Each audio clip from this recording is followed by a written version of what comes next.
we will cover saving data to the database. I'm going to add a group into our main group display things. I want it to be this wireframe so we can see where it is. I just want a row container layout. It can be left aligned with 32 pixels of left gap spacing. I want it to stretch the entirety of the available space. I will fix that in a second. I actually want the group to be column aligned so we can have this repeating group right under this group create listing. And then it is fitting its height to content, which is fine. I'm just going to make the min height 50. On this group display things, it's currently a row. Let's just make it a column. Now we have this group on top of this one. Here, I did not add top padding. I'm going to add 32. Bottom padding, I'm going to leave blank, and right padding as well. In here, I want, into our group create listing, I want to add a button. This will be create listing. It is all the way in the corner. I accidentally only added padding on the right side, on the left side. Let's add it on the right as well.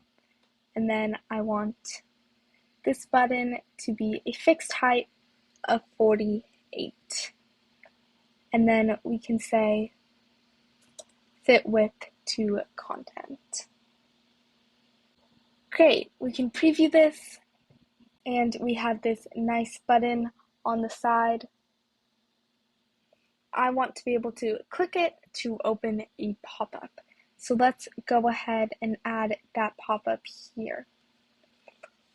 This will be pop-up create listing as well. I don't want it to have a type of content because I'm not actually displaying any information. So it's fine just as is. I'm going to make this pop-up a column,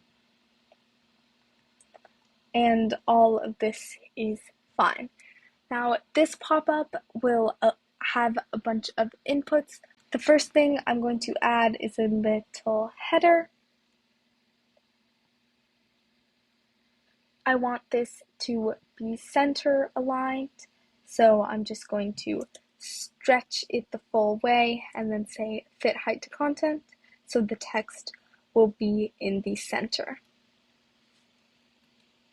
I'm going to say create listing, and we are going to make this a header.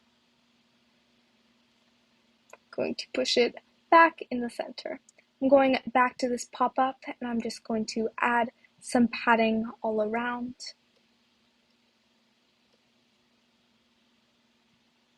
Beautiful.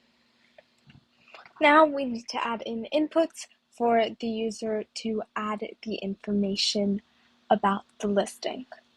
Here I'm going to add a text. I'm going to say price. I don't want a min width, I'll just say fit width to content, and then we can fit height to content. The price is going to be an input, so I'm going to add that under. I want a fixed height of 48, and then I just want it to stretch the entirety of the pop-up. The content format is going to be a currency with a $sign. Going to add in a placeholder. You can say a random number. Now I actually want to group these elements in a column so that I can apply some gap spacing and 8 pixels of row gap. That way on this whole pop-up I can add 16 pixels of row gap. So the input and then its description is closer together than each of the separate items. Since we already worked on formatting, I'm just going to copy paste that over and replace this with address. this is going to be a text instead of a currency, and I'm going to make the placeholder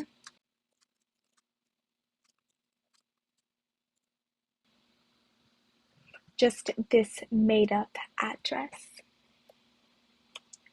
Going to copy that again, and this one is going to be the description. However, instead of this input, which is just one line, I want to add in a multi-line input.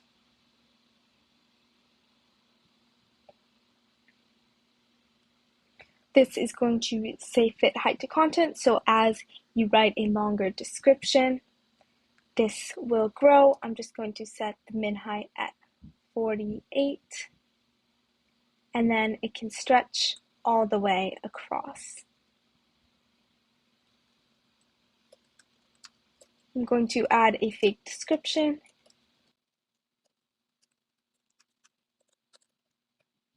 And boom. One thing I realized is I'm not setting a good example because I have not been naming these appropriately.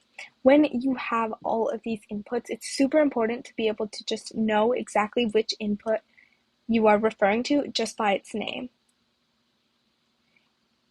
Bubble automatically made my placeholder its name, so I would have been able to figure it out, but it's just not good convention. I call this multi-line input description. Okay, onward. Let's add one for an image this time.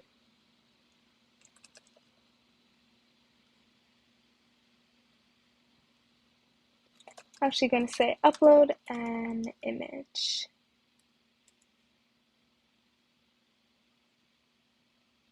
Here I'm going to add in this picture uploader.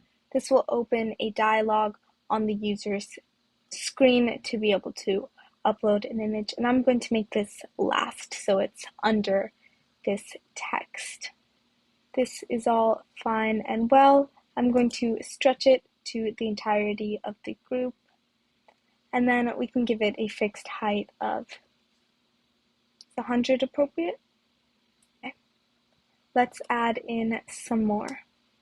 I'm actually going to copy this address instead because it's just a single line input, and this is going to say beds. I want this to be an integer, and let's just make it 3 beds. I'm going to add another one for bats,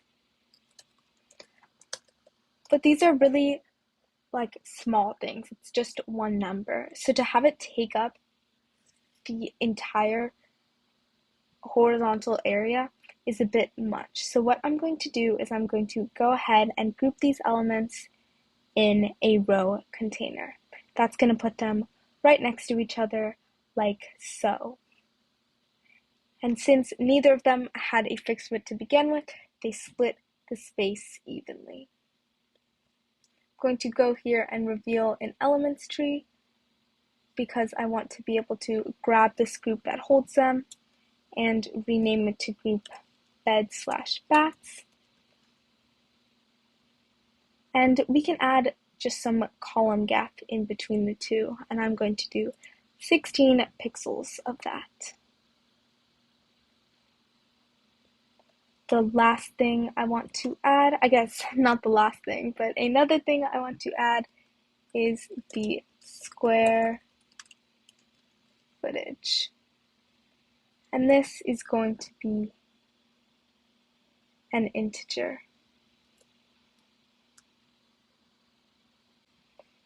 Let's go ahead here and copy over another one because now we want a button to be able to submit. I'm going to delete those.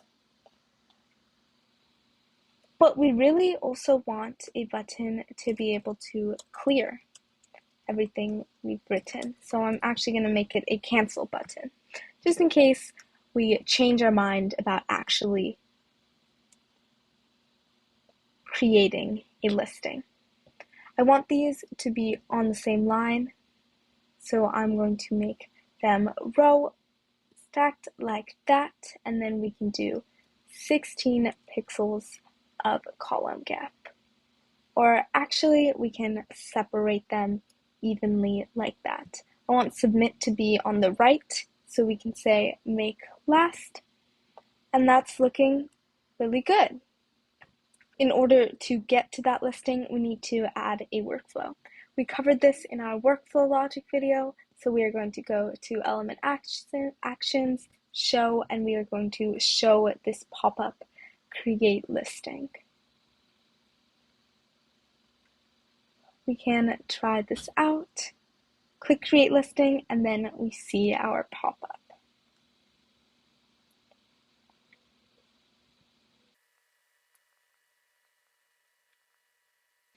I went ahead and changed them from standard groups to the wireframe so we can see how everything is stacked together.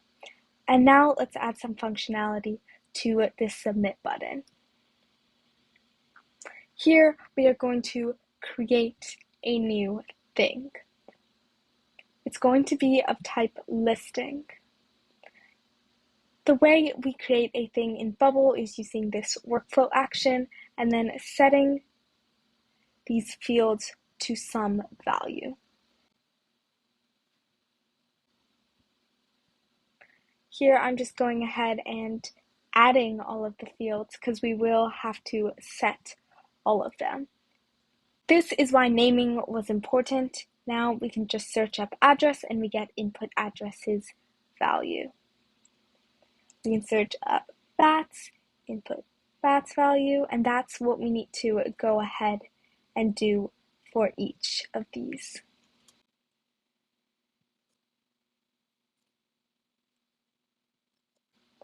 For the status, since it's an option set, we are given these 4 options, and I'm just going to make it available by default, just assuming that someone will only create a listing that is available. Let's test this out.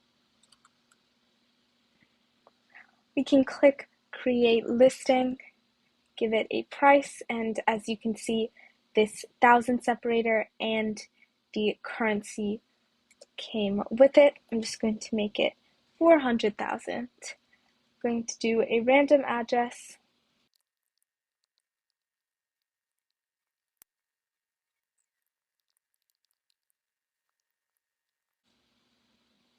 And now I can click submit. One thing we didn't add is to actually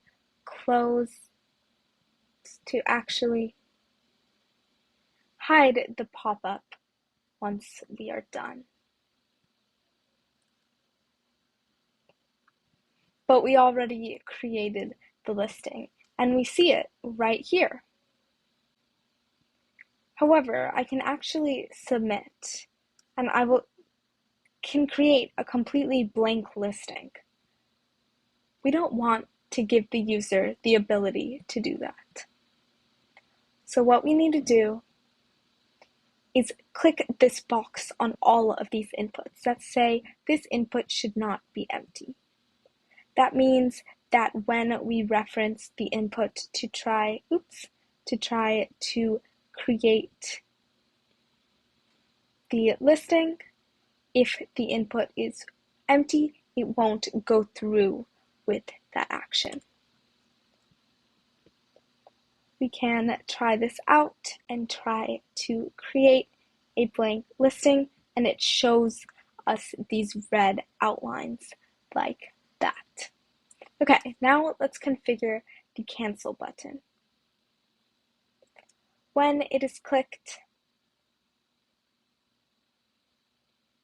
I just want to hide the pop-up. I've decided not to create a listing, and I just want to close away the pop-up. Go there and click cancel. I can start typing and click cancel. But when I click this again, I can see that my made up listing is still already defaultly there. But I'm clicking cancel because I've decided that I don't want to post that listing anymore. And when I click create listing, I just want this to be cleared. So how do we do that? After hiding the pop-up, we need to go ahead and reset the data in the pop-up. In this case, the data includes the values of these inputs. Try this out. I can put some random stuff there, click cancel, and when I open it again, it's all cleared and ready for me to create a new listing. I'm going to go ahead and delete this listing, and I will see you in the next video where we will learn about how to edit an existing listing.